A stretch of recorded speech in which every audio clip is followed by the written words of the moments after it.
আপনি যদি বাংলাদেশ থেকে স্টুডেন্ট ভিসায় স্পেনে উচ্চশিক্ষার জন্য যেতে চান, সেক্ষেত্রে যাওয়ার প্রক্রিয়া, খরচ এবং ফান্ডের হিসাব সম্পূর্ণ তথ্য আজকে ভিডিওতে থাকছে। তো চলুন শুরু করা যাক। স্পেনে উচ্চশিক্ষার জন্য মূলত প্রথমে আপনার প্রোফাইলের সাথে মিল রেখে স্পেনের কোনো পাবলিক বা প্রাইভেট বিশ্ববিদ্যালয়ে কাঙ্ক্ষিত কোর্স অর্থাৎ অনার্স, মাস্টার্স বা পিএইচডি এটা নির্বাচন করতে হবে এবং অফার লেটার বা অ্যাডমিশন লেটারের জন্য আবেদন করতে হবে।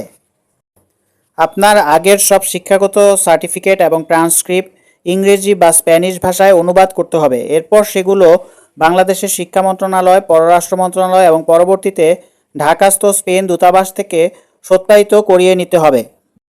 বিশ্ববিদ্যালয় থেকে অফার লেটার পাওয়ার পর টিউশন ফি বা অ্যাডমিশন কনফার্মেশন ফি ব্যাংক ট্রান্সফারের মাধ্যমে পাঠিয়ে ফুল এনরোলমেন্ট লেটার সংগ্রহ করতে হবে। ঢাকায় অবস্থিত spanner official visa processing partner হচ্ছে বিএলএস ইন্টারন্যাশনাল। এর মাধ্যমে ভিসার অ্যাপয়েন্টমেন্ট বুক করতে হবে এবং নির্দিষ্ট দিনে ফাইল সাবমিট করতে হবে। স্পেনের বিশ্ববিদ্যালয়ের টিউশন ফি মূলত নির্ভর করে আপনি পাবলিক নাকি প্রাইভেট বিশ্ববিদ্যালয়ে পড়বেন তার উপর। পাবলিক ইউনিভার্সিটিতে বছরে প্রায় 2000 থেকে 6000 ইউরো টিউশন ফি লাগতে পারে, যা বাংলাদেশি টাকায় আনুমানিক 2.5 লক্ষ থেকে 8 লক্ষ টাকা। আর প্রাইভেট ইউনিভার্সিটিতে টিউশন ফি বছরে 8000 থেকে বা 20,000 ইউরোর মধ্যে হতে পারে। ভিসা প্রসেসিং অর্থাৎ এম্বাসির ভিসা ফি হচ্ছে 90 ইউরো অর্থাৎ 130 টাকা করে ধরলে প্রায় 11,700 টাকা। মেডিকেল ইন্স্যুরেন্স এক বছরে প্রায় 500 থেকে 800 ইউরো, যা 65,000 থেকে 1,05,000 টাকা। পুলিশ ক্লিয়ারেন্স ও মেডিকেল সার্টিফিকেট প্রয়োজন হবে, কাগজপত্র অনুবাদ ও সত্যায়িত করার খরচ। স্পেনে আবাসন, খাওয়া ও যাতায়াত বাবদ শহরভেদে প্রতি মাসে 600 থেকে 1000 ইউরো খরচ হতে পারে। যেমন মাদ্রিদ বা বার্সেলোনায় খরচ একটু বেশি হবে, অন্যান্য ছোট শহরে খরচ একটু কম হবে। স্পেন সরকার আইপিআরইএম ইন্ডেক্স অনুযায়ী ফান্ডের হিসাব নির্ধারণ করে। 2026 সালের নিয়ম অনুযায়ী একজন একক আবেদনকারী শুধু স্টুডেন্ট প্রতি মাসের জন্য 100% আইপিআরইএম অর্থাৎ মাসে প্রায় 600 ইউরো দেখাতে হয়।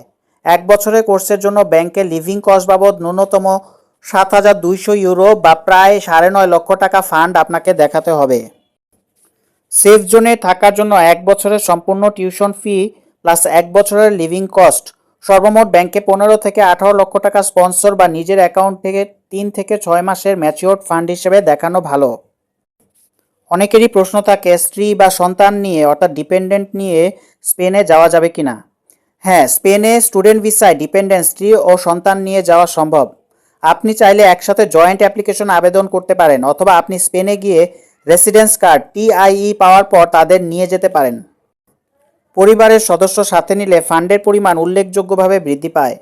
প্রথম ডিপেন্ডেন্ট অর্থাৎ স্ত্রী মূল স্টুডেন্টের ফান্ডের সাথে অতিরিক্ত 75% আইপিআরইএম অর্থাৎ মাসে আরও 450 ইউরো যোগ হবে। পরবর্তী প্রতি সদস্য যেমন সন্তান অতিরিক্ত 50% আইপিআরইএম অর্থাৎ মাসে আরও 300 ইউরো যোগ হবে। আপনার যদি স্ত্রী ও এক সন্তান সহ যেতে চান তবে মাসে মোট 1350 ইউরো লিভিং কস্ট দেখাতে হবে, অর্থাৎ বছরে শুধু লিভিং কস্ট বাবদ ব্যাংকে প্রায় 16,200 ইউরো প্রায় 21 লক্ষ টাকা অতিরিক্ত দেখাতে হবে। এর সাথে স্পেনে ফ্যামিলি থাকার মতো উপযুক্ত আবাসনের প্রমাণ দেখাতে হবে। স্পেনের সাম্প্রতিক ইমিগ্রেশন আইন সংশোধনীর পর আন্তর্জাতিক শিক্ষার্থীদের জন্য কাজের সুযোগ অনেক সহজ করা হয়েছে। আপনি পড়াশোনার পাশাপাশি সপ্তাহে সর্বোচ্চ 30 ঘন্টা পার্ট টাইম জব করতে পারবেন, তবে শর্ত হলো এই কাজ যেন আপনার পড়াশোনার ক্ষতি না করে এবং বিশ্ববিদ্যালয়ে ক্লাসের সময়ের সাথে সাংঘর্ষিক না হয়। স্টুডেন্ট ভিসায় আসা ডিপেন্ডেন্টরা স্পেনে পৌঁছানোর পর সরাসরি বা স্বয়ংক্রিয়ভাবে কাজ করার অনুমতি পান না, তবে তারা স্পেনে যাওয়ার পর যদি কোনো বৈধ নিয়োগকর্তার কাছ থেকে একটি ফুল টাইম বা পার্ট টাইম জবের অফার লেটার ম্যানেজ করতে পারেন, তবে তারা স্থানীয় ফরেনার্স অফিসে গিয়ে কাজের অনুমতির জন্য আবেদন করতে পারবেন। অনুমতি পেলে তিনি বৈধভাবে কাজ করতে পারবেন। স্পেনে পড়াশোনা বা পার্ট টাইম জবের ক্ষেত্রে ইংরেজি মাধ্যমের কোর্স হলেও স্থানীয় ভাষা স্প্যানিশ জানা থাকলে খুব দ্রুত কাজ পাওয়া যায় এবং দৈনন্দিন জীবন সহজ হয়। তাই যাওয়ার আগে বেসিক স্প্যানিশ ভাষা আয়ত্ত করার পরামর্শ দিচ্ছি।